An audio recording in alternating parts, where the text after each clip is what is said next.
Good evening, everybody. Welcome to Boro Fan TV and the Monday Night Show with me, James Hutchinson. What a week it's been, Boro fans. A worldie from Watmore, the return of Fletcher and Fry, and playoff dreams rekindled following the wins over Huddersfield and Reading. Did you see it coming? Because I certainly didn't. Get in touch with us tonight in the Monday Night Show. We'll talk about the last two games. Welcome to Guesty, Joe and David. How are you all doing, lads? Not too bad, mate. All good. Hope you're good. Great stuff. Boro fans, as always, get involved in the show. It's your show. We've got two huge games this week at the Riverside against Bristol City and Cardiff. So let us know what you think about those games and obviously about the previous two that have gone ahead over the last week. We always value your thoughts and opinions. So, lads, getting straight into it, we'll go back to the Huddersfield game, David, last week. As you suspected, you mentioned on the show last Monday, Neil Warnock would make some changes to the side that lost at Derby. Grant Hall and Ashley Fletcher came into the team, and we lined up with three centre-halves. How did that work for you? If you'd have asked me after 15 minutes when they went 1-0 ahead, I'd have been saying something different, but Watmore seemed to bring it back. We started the game with no confidence, and I think that's obviously understanding with the lack of results we've had at home recently. But then when Watmore pulled that out of the bag, it seemed to lift confidence, and we were dominating up until half time. Then second half, we came out strong, and then Huddersfield came back into it after, obviously, for me, what was the rightful sending off. But it was good to see Fletcher. His penalty was lucky, but he played well. And Hall looked really good, so it was good to see them back. And I was quite surprised Hall didn't play against Reading, actually. So whether it was a fitness reason, I don't know, but he looked pretty strong. Yeah, no, good points made, pal. Guesty, you've been saying in recent weeks, since we signed Duncan Watmore, he's gone a little bit off the boil. But there was no doubt in the quality of the man. It shone through last Tuesday, didn't it, against Huddersfield? What a goal and what a display he put in. Unbelievable. When was the last time we seen an individual goal like that at the Riverside, James? It was, I know we're going to touch on the Reading game, but the quality of the goals that we've been scoring over these two games, absolutely outstanding. When he got the ball and he took the defender on, when I went outside him, I thought, oh, well, just a bit of quality, get it in the box. And then he just kept going. And then when he just let that left foot go, and the shape of his body, the shape of the bend of the ball was, it's everything we want to see as a fan. It was absolutely out of this world. And I just hope he carries this on, because he is, like you say, he's a bargain. He's an absolute bargain if we can get the best out of Duncan Watmore, because, like I've said before, when I first seen him as a kid, I thought he was a bit special then, James. And for some reason, obviously injuries, his career took a backward step. And like with a lot of other players he's dealt with, Warnock's put his arm around him, and hopefully he's getting the best out of him. That Huddersfield game was, like Dave said, for the first 15, 20 minutes, we were just allowing them to have the ball, and they didn't seem commitment. And then all of a sudden, we were just that spark. And we looked at... I've heard Warnock say on the radio over the weekend, even he doesn't know what formation we play, the way we get forward. When you see taking passes in the box, popping up on the left, popping up on the right, putting balls into the box. It's good at the moment. It's good to watch. Do you know what I mean? It's what we've wanted for a long time. It is, mate. Yeah. I mean, Joe, I think after falling behind against Huddersfield for about 25 minutes, definitely up to half time, we played as well as we have since the Swansea home game. And I suppose the only criticism you could have for it, Joe, was that we only had 2 goals at half time. But for you, what brought about such a positive display and such an entertaining display? I mean, obviously, in the first 20 minutes, we didn't look at our best, and obviously, fair credit to Isaac and Benza for that free kick that put Huddersfield ahead. But after that, it just it was a completely different tale. Completely, we were getting balls into the box, and the chances we had, we took them. And I think it's fair to say it looked completely different the last 2 games. Compared to the blip we had, since when we beat Forest. So I think it was just over time we just needed to gel and work more as a team and stop playing the long balls, and which we had done in our 5 games where we never picked up the win. So you can see the difference between those games and what we've done in the last 2. Yeah, good point. What I will say, David, is I think maybe on the night, as the game progressed in the second half, certainly, I became a little bit more concerned about how we seem to lose a little bit of the grip of the game, especially in midfield, and it seems as though Huddersfield were getting on top even before McNair's sending off. Would you have done something in that time? Because I was getting a little bit concerned that Warnock wasn't going to make a change, and he didn't make a change. Would you have made any changes during that time? Is that for me? Yeah, for you, David. Yeah. I'd have whacked someone straight on that Row. Is it Row? The kid who was torturing us down our right hand side. I'd have definitely.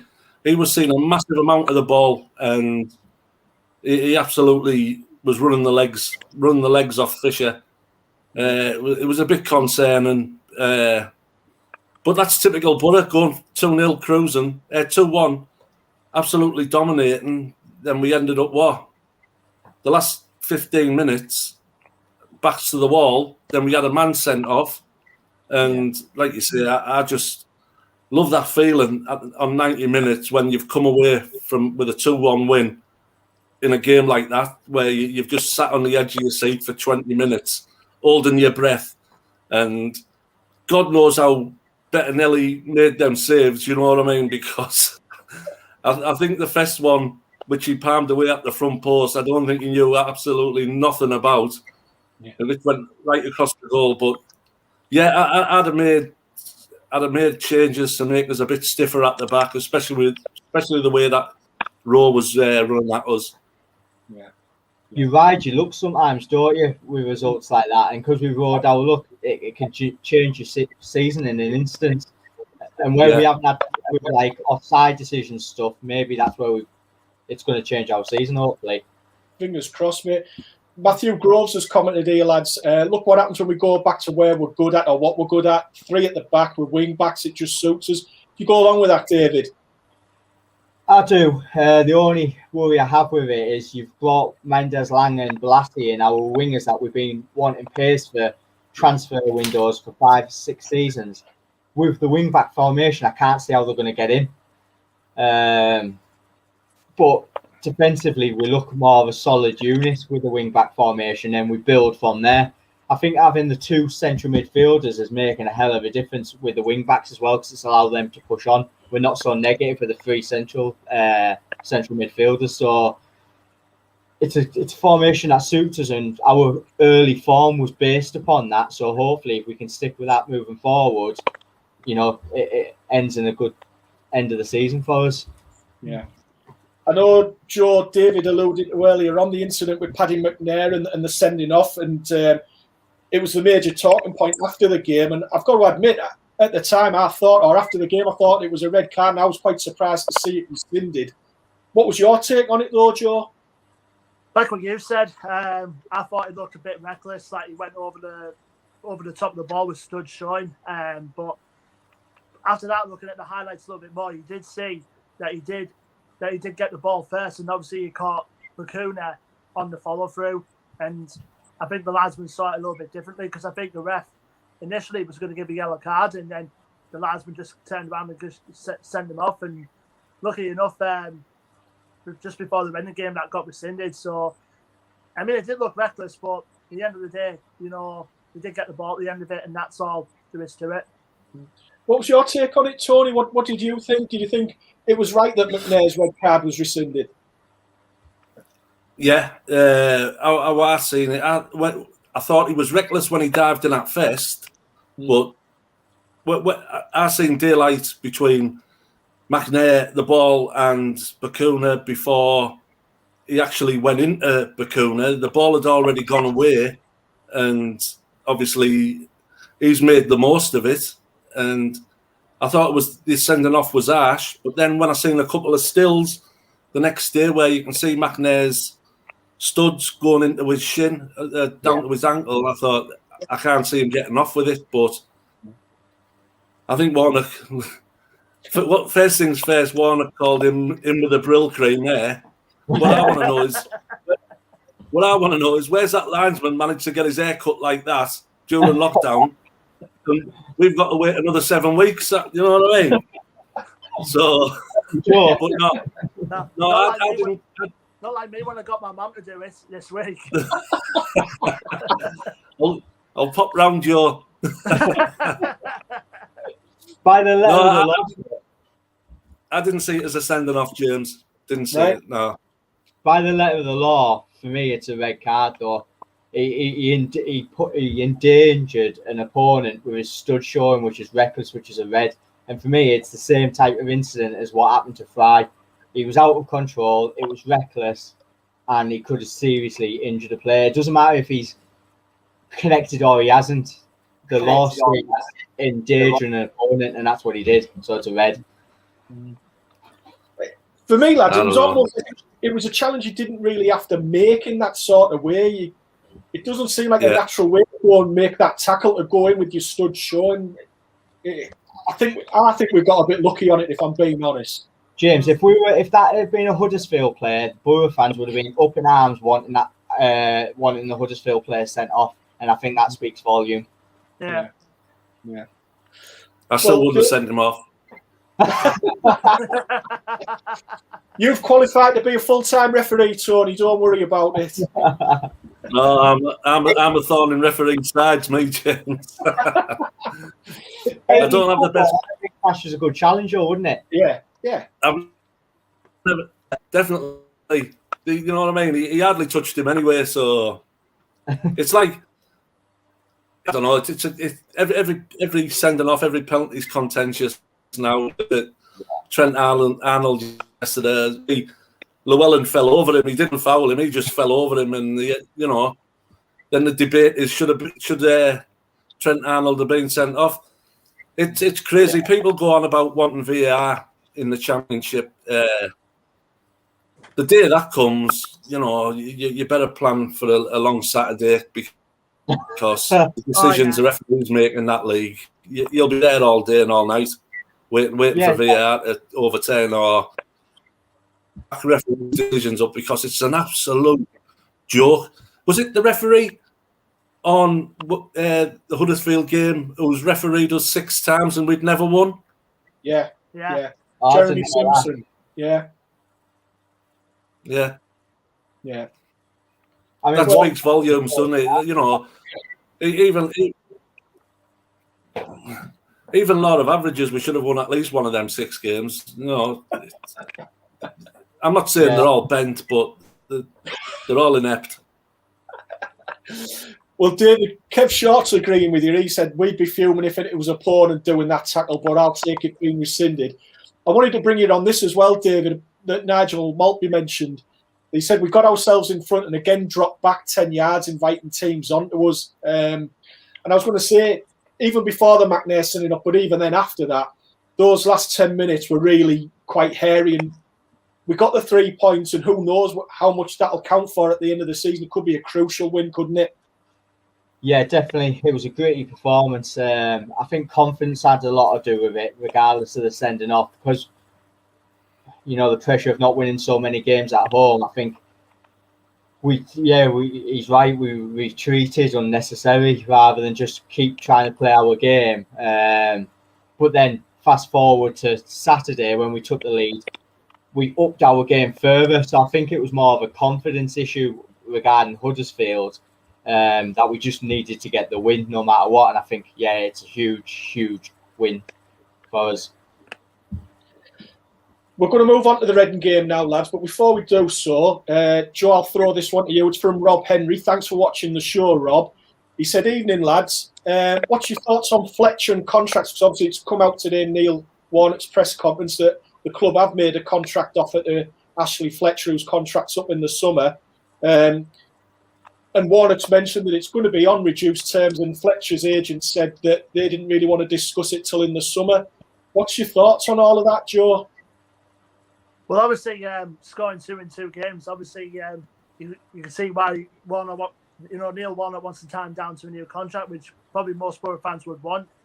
from Ashley Fletcher. But I think, like you said, I think I've heard something like that Fletcher is willing to take a wage cut to stay with us.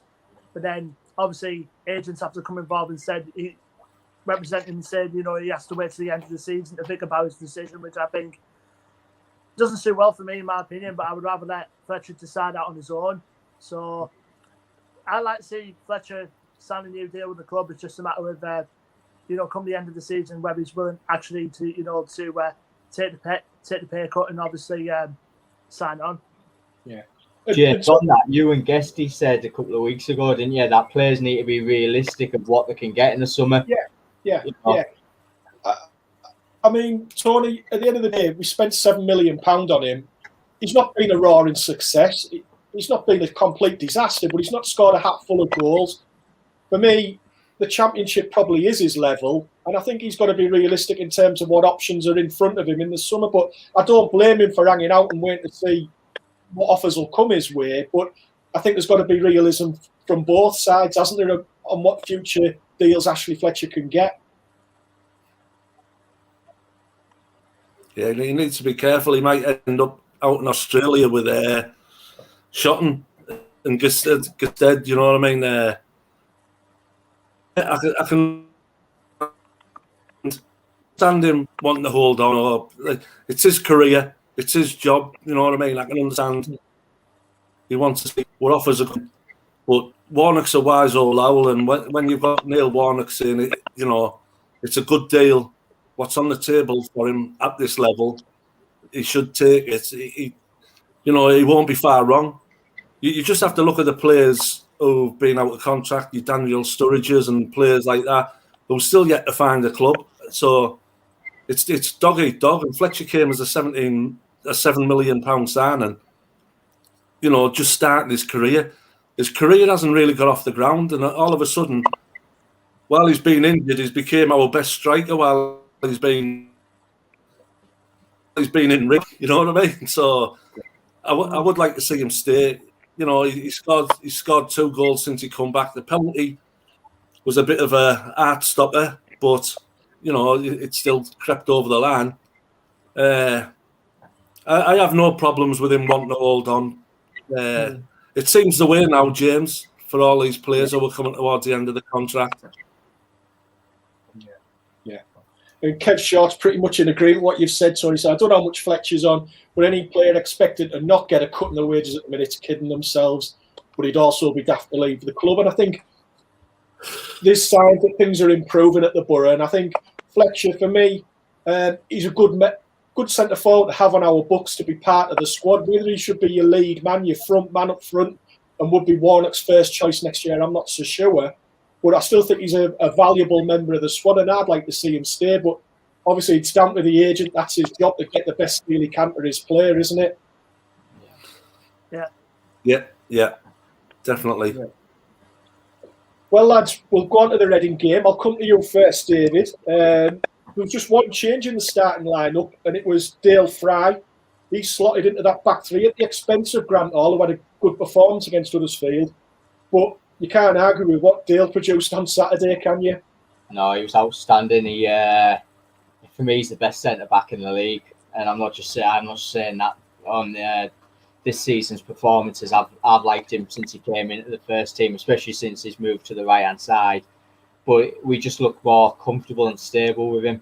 I was actually hoping we would see Fry and Hall play together before McNair's was rescinded, because I'd like to see how we coped with those two. But yeah, he's excellent. I think Hall was more not to rush him with him just coming back from fitness. But yeah, Dale Fry is absolute quality. Yeah. I'm just predicting here. I think you might have that partnership together on Saturday against Cardiff when you're playing the land of the Giants. I think you'll go Hall, Fry, and probably McNair. Just Dijksteel out. And maybe Dijksteel out on Saturday, but I could be wrong there, but that's what I'm guessing. Tony, another man who put in arguably his best performance in a Boro shirt on Saturday was Sam Morsey. Do you sense he's happier being part of a midfield or centre midfield 2 rather than a 3? Yeah, he seems to have more control over his own game. He managed to get forward on a couple of occasions, obviously setting up the second goal. He has flattered to deceive since he came, but Saturday was just an absolute fantastic all-round performance by him. And like you say, the Wigan fans absolutely loved him. So hopefully now he's going to win over some of the doubters, you know what I mean? Because, yeah, we do have three, you know, when they were playing together, Saville, Morsey and Howson, three similar players. But Howson seemed to, you know, just cover a bit deeper on Saturday, whether it's just the way I was watching the game. And Morsey just seemed to get forward. Everything he'd done on Saturday was out of this world, you know, breaking the play down. And obviously, the run across the face of the goal and the assist for Bowler's wonder strike. So, yeah, absolutely. Definitely agree with it. His best game in a Boro shirt since he come. Yeah. And Joe, we mentioned Ashley Fletcher there and the contract situation, but he has had a huge impact since he came back to the team. 2 goals in 2 games, and his general all-round play. How different do you think our season could have been if he's been fit from day one? If he hadn't got that injury against Bournemouth, how much different could our season have been if we'd had a fit Ashley Fletcher? It probably would have made a good difference. You know, obviously he could have played a crucial part in the season, like he did, you know, last season, by scoring the goals to keep us up in the league, you know. But obviously injuries happen, you know, and it was just unfortunate that his came, you know, right at the beginning of the season. It's gone through up to the midpoint of the season when he came back, but he bounced back since then. Not taking anything away from that, but it could have been different. But obviously, he's back in now and he's producing the goods for us like he did last season. So just long may it continue. Yeah. And David, Andrea Williams has been in touch and she's mentioned about Darnell Fisher and how impressed she's been with his performances since he signed with the club in the transfer window. He looks like he's been in the team for years, steady, safe. What have you made of Fisher's contribution since he came from Preston? He hasn't had a bad game, has he? He's been solid and excellent. And him and Dykesdale, when we get our fit first 11, it's a toss-up who you'd start over those two. And I think Fisher has been absolutely solid. He's shown he can do the offensive side of the game and defensive side. He's been an absolute bargain. So long may it continue. I know the Preston fans were sad to see him go because they said he gives 110% every game. And we've seen that in the first game he started. So long may it continue. I think he'd be loved by the Boro fans just because of his commitment to every challenge, and he just reads the game so well. Yeah. I was saying to a Preston fan who I know, David, and he was saying to me, he was kind of surprised that Preston didn't sign down to a new contract, and it was kind of surprised at the fee that he obviously paid for him. So it was kind of like they lost our game, basically. It must be like a money thing because I'm guessing he'd have been on an increase of since what he would have been on at Preston. Yeah. I think he was. I think he was out of contract in the summer anyway, wasn't he? So yeah, I think they've just took a fee for him. Yeah. I mean, Tony, it's fair to say a number of players have had a week where their performances have stood out, like Watmore against Huddersfield, Morsey against Reading. But it was a player that's been really consistent all through the season that got the second goal on Saturday. Mark Bowler, I mean, I just love that lad. He's fantastic. Great player. Smile on his face all the time, but another good performance from Bowler, wasn't he? Like you say, he's just one of these Warnock players who's proved us all wrong. You know what I mean? He's proved us all wrong with Bowser. You know, everyone who signed him who he was slagging off. He's just a joy, and he's been trying for the last few weeks to even hit the target. You know what I mean? He's had a few pot shots, but like you say, that strike on Saturday was, you know, I was over them. As you could see by his reaction to score, and he was absolutely buzzing. It was, you know, it was fantastic.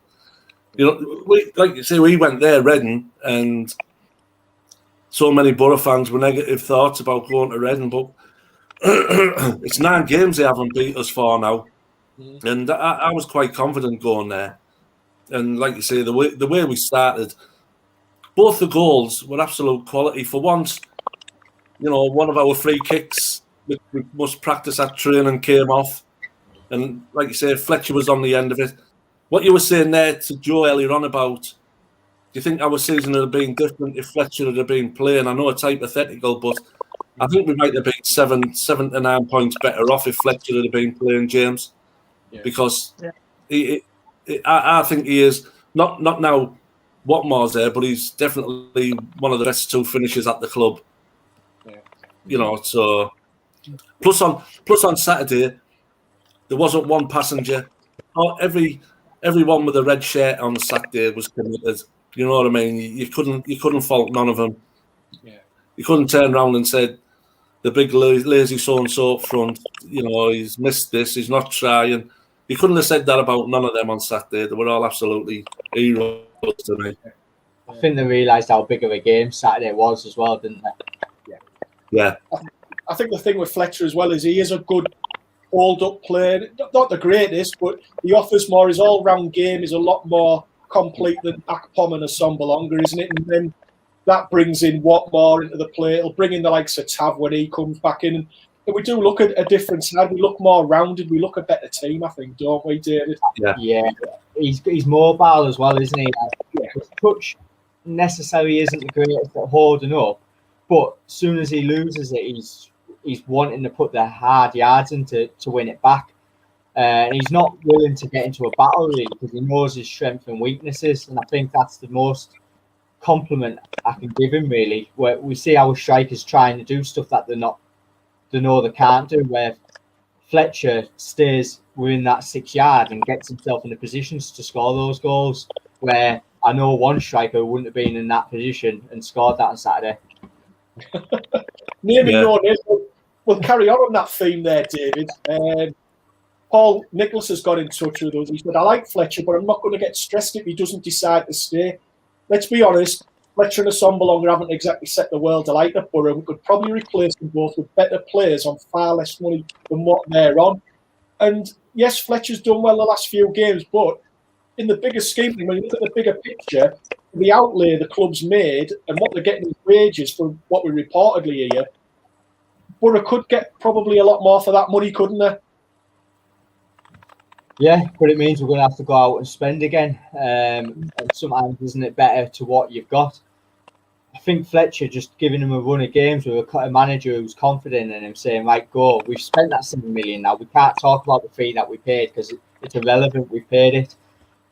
We could be in a similar situation of going to pay £3-4 million for another striker and it doesn't work out. And then we would be saying the opposite. What we know is what we're getting with Fletcher. And if he's consistent enough now to the end of the season, I think you've got to keep him and then hopefully build alongside him. I'm just looking at some of the comments we're getting here now. It's quite interesting. I mean, we've had 2 wins in a week, good performances, but it always feels as though somebody has to try and pick something, or fans have always got there's something that's not quite right. And Joe Bettinelli's still getting it from a few fans here, and people are saying, you think we'd be better off with a different goalkeeper? And is Bettinelli the man in charge? Should be in charge of the number 1 shirt? What are you thinking, Joe? Well, there's a reason why we bought him in the first place. Obviously, because he's a proven goalkeeper at this level. Yeah, he can make the odd mistake from time to time, and particularly when it comes to set pieces, he does have a bit of a problem. But probably if not for Bettinelli, we probably would have lost a couple of more games than what we would have, the previous season. But like I say, he is only there to the end of the season, and it probably looks like, because I think he signed a new contract with Fulham in the summer. I'm not sure if he's out of contract there, but I don't think we're probably going to have him here next season by the looks of things. And like I said before on another show, I think a goalkeeper is going to be one of the main targets that we're going to have to look at in the market, probably in the summer. But he's there for a reason at the moment. Obviously, he's kept us in the last couple 2 games, and we just have to wait and see the end of the season if he does deliver, to push us up. So, yeah. Joe, just on the back of that, wherever Warnock's gone, he likes to have a choice of 3 goalkeepers, and he doesn't seem to have a number 1. He was the same at Cardiff and he was the same at QPR. I found that really interesting. When they were in the Premier League, he had 3 number ones, and he rotated. Yeah, I think obviously, with Stojanovic going to Germany on loan and he's brought in Archer, I mean, it's one of the things that he loves to rotate goalkeepers around by the looks of things. So, I mean, but Archer's only here to the end of the season anyway, and plus the fact that Stojanovic could be coming back from his loan spell out in St. Pauli in Germany. So it'd be interesting to see who he brings in to be the top goalkeeper. And obviously, I think by the looks of things, Stojanovic could come back again as a number 2. Well, For me, For me, you're only, like you say, we all know, we've all heard it, you're only as strong as your weakest link. And for me, he's our weakest link at the moment. He can't defend shots coming from outside the box. Any shots that's coming into him from distance, he struggles massively with. Inside the box or close to him, he'll get his body in the way of it. So the more we protect him towards the end of the season, the more results we're going to get. For me, the guy who asked the question, for me, he has cost us a few points this season, but does that level itself out with the saves, i.e., which he made against Huddersfield and in other games where he's managed to pull off saves? So, Joe is definitely not the answer. And, whether, what's he called, Stojanovic comes back from Germany and becomes number 1, I don't know. But we definitely do. Over the years, James, we've always had a great number 1, as you know, and I think this period at the moment is one of the worst periods we've had for number 1s. So hopefully Gibbo puts his hand in his pocket and gets someone between the sticks. Yeah, I think it's top priority, like Joe said, for in the summer. Yeah. Well, that's the 2 wins taken care of now. So we want to look ahead to the games that we've got this week coming up. First of all, Bristol City tomorrow night, Guesty. They've lost 7 league games in a row. I think I've seen another stat where they haven't scored a goal in 5 matches or something. They've just sacked Dean Holden. Rumour has it that Nigel Pearson's on his way to take charge of the Robins. But they, like we've said about us having a good record at Reading, Bristol City traditionally have a good record at the Riverside. And it's not a gimme tomorrow night at all, is it?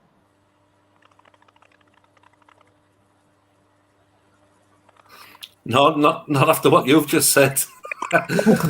You've just said they haven't scored for 9 games. They haven't won for 9. Get your money on Bristol City tomorrow, lads. No, it's definitely not a gimme. And if let's hope Big Nudge doesn't start till Wednesday. So they're on a bad run, James, but. We've had some great games with Bristol City over the last few seasons, and they're not a bad side. Do you know what I mean? So, it might be down to the manager who's just been sacked. But it's up to us, James. It's up to us now. To keep the momentum going. We've got the confidence. We've managed to get our first home win of the year at the Riverside, and we have to keep building on that. And send who they want, Bristol City, Swansea, whoever, let's make the Riverside a fortress again and start and keep putting pressure on the likes of Bournemouth and Reading and hopefully climb away from the likes of your Cardiffs and whoever else it is touching us up. Yeah, Deju's odds on to score as well, isn't he, tomorrow? Yeah. Just say there's Bristol City fan Tips is watching. Thanks for watching, mate. And he's saying, I think he's trying to lull us into a false sense of security. He's saying that they're awful. I mean, the thing is, David, we've mentioned there about Bristol City and the form that they're in, but with the quick turnaround in fixtures, anything can happen. Teams are like coming back after only a game 2 or 3 days ago. Do you think we'll make changes from the side that started at Reading on Saturday? I think we probably will, just based on the fact that we've got a big game against Cardiff on the Saturday. But for me, the important thing is tomorrow is we don't change shape. We've got a formation that has won us the last 2 games. Let's stick with that. Maybe tweak a little personnel, but don't do all the major changes. I mean, I've seen something about maybe resting Fletcher because he doesn't want to overdo him. I can understand that. if it doesn't work, he'll get pelters, and if it works, he'll be classed as a genius. But as long as we don't change formation, because I think that upsets the rhythm. But with Tips there saying Bristol City were awful, 3 weeks ago, Boro fans were saying exactly the same about how we're playing. And 2 games, that's all it takes, and your season and the fans of the confidence just change dramatically. Yeah. Tips has come back at your ear, David. He said, no false sense of security. You've not even had a corner for 5 hours. I don't know if that's true or not, but Joe, there about JJ. He nearly came here last month, and he is a big threat up front for them. And they have got some players who can cause a bit of damage, haven't they? Yeah, I was speaking to another Bristol City fan, obviously Robinson too, Ben Mead, who I spoke to on their preview a couple of hours ago, and he said to me, there's a couple of more first choice players for Bristol City that are currently out injured at the moment. So, but there's still a couple of players that can cause problems. Obviously, Casey Palmer is one of them. Considering the game last season at Ashton Gate, him scoring the first goal and tortured us to death at times. And they've got another former ex-Boro player now in Thomas Callas, who's been absolutely rocked for them at the back. And they've got the likes of Mari Appu in there helping them out as well.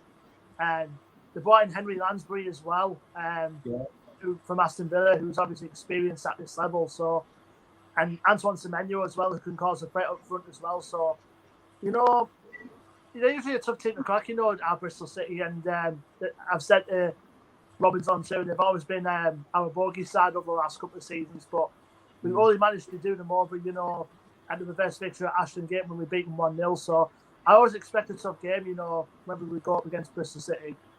Yeah. Well, I think it's safe to say Tips has got absolutely no confidence in his side for tomorrow night, but that doesn't count for anything. Super East. All I can say, James, is all I can say, James, is we turned Huddersfield over 2-1 last week, and then they go absolutely batter Swansea City 4-1 at the weekend. So Tips can write what he wants down here. You know what I mean? I'll take nothing for granted till the referee blows that whistle tomorrow night on 90 minutes. You know what I mean? Go then, Tony. Give us a prediction for tomorrow night. 3-1, Boro. David? 2-0, Boro. I think we'll carry it on. Joe? Same with David. 2-0, Boro. 2-0, Boro. Lads are confident for tomorrow night. And then the weekend, well, before even the weekend, we've got Bristol City tomorrow night. The following evening, you've got Bournemouth against Cardiff, which will be Jonathan Woodgate's first game in full charge of Bournemouth. I mean, lads, I'll come to you first, Dave. What did you make of that? Woodgate getting the job? Because at the weekend, it was all Thierry Henry was going to be the Bournemouth manager. Woodgate's got it. There's a few people saying that might work in our favour, which might be a bit harsh, but what did you make of Woodgate getting the job there? He started decent enough, didn't he? But let's be honest, Bournemouth have made horrific changes since Eddie Howe came. And it reminds me so much of the season we went down and we took Southgate brought us down. And then we obviously got Strachan. It depends how he implements his football. He likes to play pressing football, but the whole team needs to do it. I don't think he's got the experience for that playoff push. So that for me, they should be caught. They really are. I just don't see that. Even with Henry, I didn't see the appeal of getting Henry or Woodgate. For the squad they've got and the experience in the squad they've got, they need an experienced head in there to steady the ship. And then that game at the weekend, Guesty, Cardiff, that's shaping up the biggest game of the season so far, isn't it? Yeah, like you say, Saturday's game was massive because obviously we didn't want Reading or Bournemouth to get too far away from us. We got 3 points closer to both of them. So, like you say, Cardiff Saturday, we can, like you say, put pressure on the teams above us, plus move away from Cardiff. Because underneath the top 6, everyone's bunching up now. Millwall, teams like that, they're starting to feel the feet again. and it's going to be an interesting running. Yeah. I think there's going to be a lot of games now where, you know, there's a massive emphasis on 3 points, and 3 points alone will do. So Yeah. Cardiff's always a messy, nasty game anyway. So I think the way Warnock has us playing, I think we'd be able to deal with them now as well. Yeah, I think the top 4 is like, I think that's gone. And I always thought it was just going to be looking at it as the 6th position, but now we beat Reading. 5th and 6th come into it, don't they? Yeah, it's a fair point. I mean, Joe, you can't deny the job so far that Mick McCarthy's done since he went into Cardiff. I think they've got 16 points from 6 games. It shows the impact that he's had at that club, because they've got the players, but they weren't doing it for Neil Harris, were they? No, I think when Neil Harris was obviously in charge, they were just footed around lower midpoint of the table, and then obviously he got the boot, and then McCarthy's come in and absolutely turned them around completely, and now they've leapfrogged above us to challenge in for the top 6.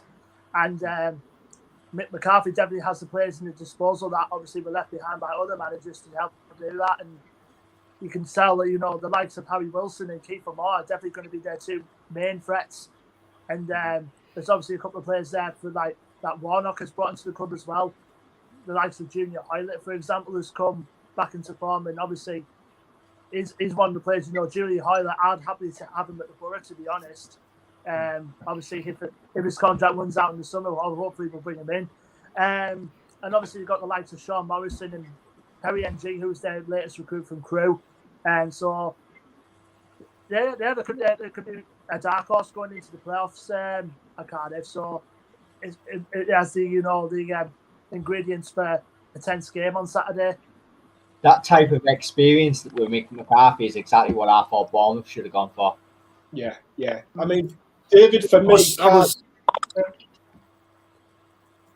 was listening to some Bournemouth fans the other day, Dave, Joe, on about Woodgate, and they're quite happy the way he's tightened them up at the back. You know what I mean? They seem to think that they're a lot better defensively since Woodgate took over. Yeah. I'm not so sure about that. I mean, I think with the players they've got there, they should be just scrapping around the 6th spot with the squad that they've got. He's got at his disposal. I mean, I think they've made an appointment there, which Henry, for me, was just a bit too left field. He's got no championship experience, not managing this country at all. Woodgate's got that in his favour, but it wasn't the greatest experience, but then it could help him out. It could benefit him. Coming back to the Cardiff game, I'm just going to say that I think they remind me very much of ourselves and how they set up, the type of players they have. And they're probably nearer the finished article to the side that Warnock wants in the terms of the players that Cardiff have got and how they're set up. Can you see anything other than a hard-fought game at the week? Because that's what it's going to be, isn't it? Yeah, I think it'll be matched all over the pitch in individual battles. I think the only difference of Warnock's Cardiff side and what we've got is they had a centre-half who could score goals. We haven't got that, and he's touched upon that many a times. But I think the game will be very close-knit, and it'll be individual battles all over the pitch, and it's whoever wins the most one-on-ones, I reckon, with the duels that they come up against. Yeah. But Guesty, David Jackson said, we sacked Southgate, who's now England boss, so would he may go on and win the Champions League with Bob? Can you see that happening, Guesty? It depends. It depends which team he has in that Champions Manager, whatever it's called. You know what I mean? It depends which team he's got in that. That's the only way he'll win the Champions League. But remember what I said a few weeks ago when Woody went down there. He'd only been there a day and he got the job. That it'll be Bournemouth and Middlesbrough in the playoff final at Wembley. You know what I mean? And there's the odds in that are coming down. Yeah. Well, I can't see Woodgate being manager of Bournemouth when the new season starts. Like you say, it just seems to be a bit of a stopgap for for Bournemouth at the moment. Whether they're trying to get Eddie Howe back or someone with a bit more experience for next season, but you'd have thought with the money that they've got for this season coming down, and like you say, the squad they've got, they'd have went hell for leather to get promoted this season, but it's just not working for them. Yeah, particularly if they got Woodgate to sign a contract to be the manager to the end of the season, you can definitely tell that Bournemouth could be looking for a more experienced manager come the summer. So I can definitely see where they're coming from. Just some ambition for the unless he gets promoted, Joe. Yeah, you're probably right. Fair points made, lads. So, before we end the show, predictions for the big one on Saturday with Cardiff. Hopefully, we've got 3 points from tomorrow's game. That sets us up nicely for the game with Cardiff. But huge match Saturday. David, come to you first. What's it going to be on Saturday at the Riverside? I think we'll win it. I think it'll be very close knit. I think it'll be 1-0. Warnock will get those players firing like he did against Reading, and he'll want to get one over on Cardiff. So I feel quite confident going into Saturday, actually. I feel more confident of Saturday's game than I do tomorrow night. Tomorrow night, I think, is going to be very sticky. But I think Saturday we'll get the 3 points. Like your confidence, Joe? What are you expecting against Cardiff? Like I say, it'll be a tense game, but I think it'll be tight as well. So, and there'll definitely be goals, no doubt, as well, knowing this, both us and Cardiff. So, I'm going to go for a 2-2 draw, this one. 2-2 draw. Tony, what's it to be for you, mate? Well, like you say, there's going to be some experience in them dugouts, you know what I mean? So I can't see it being a 2-2 draw. I'm going to go for a Mendes Lang winner in the 88th minute. I'm going for a 1-0 win with Mendes Lang sticking 2 fingers up at Cardiff. Taking his shirt off. Yeah. Well, what isn't in doubt, lads, it's going to be a heck of a week, a really important week, could be a pivotal week in our season, and we'll see how things go. Unfortunately, everybody out there, we've run out of time for tonight's show. Hope you've enjoyed it. Many thanks for joining us. If you haven't done so already, please like and subscribe to Boro Fan TV. Thanks as always to Guesty, Joe and David for joining me on the show tonight. Thanks again, lads. No problem, James. Brilliant. Hope it's a profitable week on the pitch again for the Boro. We'll be back again next Monday. See you all then. Thanks everybody for watching. Take care. Have a good week. And up the Boro. Up the Boro. Up the Boro.